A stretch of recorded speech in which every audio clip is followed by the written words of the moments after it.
Saya itu alhamdulillah hafal silsilah ulama-ulama Banten. Dari mulai tokoh yang paling atasnya sampai turunan muridnya, sampai nyambung kemudian yang bikin-bikin ormas sampai di Indonesia. Kita ambil satu aja. Kenal Syekh Nawawi Al-Bantani? Kenal di mana tuh? Lahir baru kemarin kenal Syekh Nawawi. Alhamdulillah. Syekh Nawawi Al-Bantani dari Tanara. Saya ambil satu muridnya saja. Punya murid namanya Abuya Kiai Syekh Asnawi Caringin. Di Banten itu banyak kota Caringin. Tangerang ada Caringin tuh, Cisoka. Di situ ada Abuya Kiai Haji Yusuf bin Said.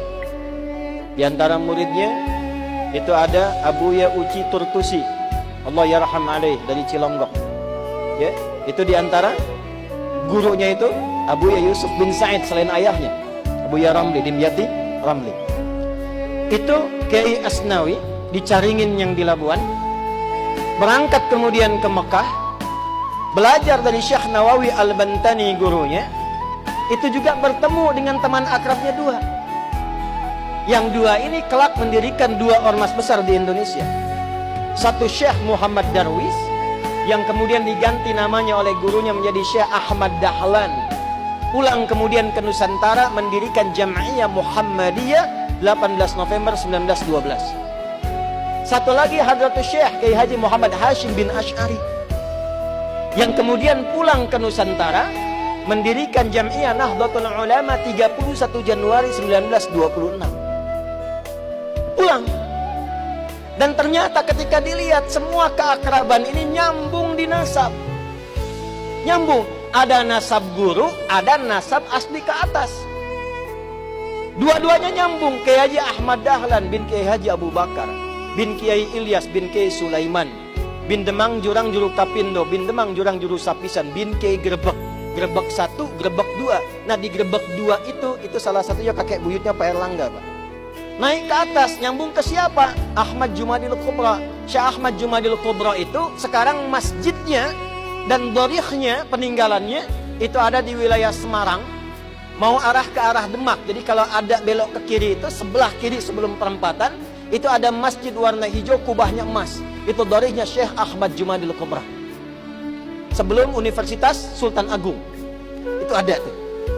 Beliau keturunan siapa? Syekh Azmat Skar. Ahmad kan keturunan siapa? Ali Zainal Abidin. Ali Zainal Abidin keturunan siapa? Al-Husain.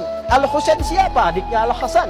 Al-Hasan siapa? Putranya Sayyidina Ali bin Abi Thalib karamahullahu wajhah. Siapa beliau? Suaminya Fatimah Az-Zahra bintu Rasulillah Muhammad sallallahu alaihi wasallam bin Abdullah bin Abdul Muttalib bin Hashim bin Abdul Manaf bin Qusay bin Murrah bin Kilab bin Ka'ab bin Ghalib bin Fihir bin Malik bin Nadar bin Kinana bin Khuzaimah bin Mudrikah bin Ilyas bin Nizar bin Mudar bin Ma'ad bin Adnan bin Addi bin Adri bin Muqawwam bin Nahur bin Tarikh bin Ya'rub bin Yasjub bin Nabi bin Ismail alaihi salam bin Ibrahim alaihi salam bin Azar atau bin Nahur bin Abir bin Kinan bin Arfakhshad bin Sam bin Nuh alaihi salam bin Matushalah bin Kinan bin Anwas bin Tis bin Adam alaihi salam.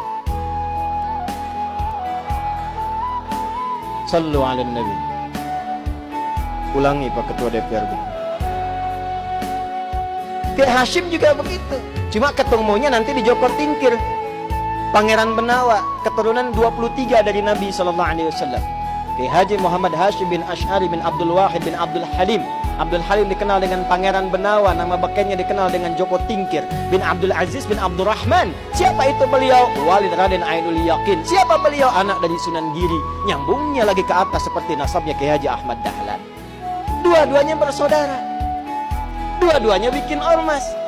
Dua-duanya punya teman akrab, Syekh Asnawi dari Caringin, Banten. Menularkan murid-murid, diantaranya ada yang di Tangerang juga. Di Ciputat ada Ustadz Mehmet. Jakarta Kiai Haji Ahmad Khatib. Ya itu menantunya. Istrinya itu Ratu Iyot namanya. Ya, turun. Itu diantara sekian banyak. Pakunya di mana? Banten. Dari situ kemudian nyambung sampai turun kemudian nasab-nasab itu tersambung sampai tuan gurunya dari nasab tariqahnya Syekh Abdul Qadir Al-Jailani. Dari nasab kepemimpinannya sampai ke Prabu Siliwangi. Punya 3 orang anak. Abdullah Iman dikenal dengan Walang Sungsang, Syarifah Mudaim, Kemudian satu lagi siapa? Raja Sengara. Syarifah Mudaim berangkat dengan kakaknya Abdullah Iman ke Mekah. Lalu bertemulah di situ dengan Syarif Abdullah.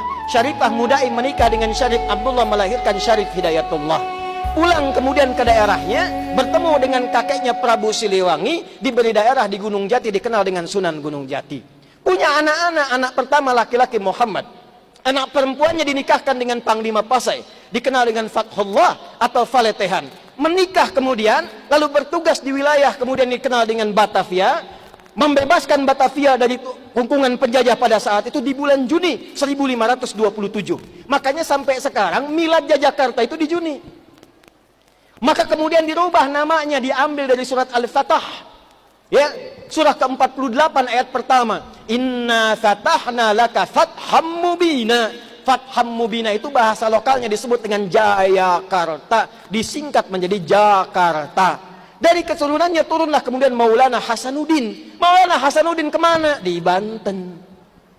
Sampai kemudian nyambung ke Makassar. Di Banten ini luar biasa. Banten ini pakunya. Banten ini imannya kuat. Jadi kalau ada orang Banten kemudian imannya lemah, dipertanyakan kebantenannya.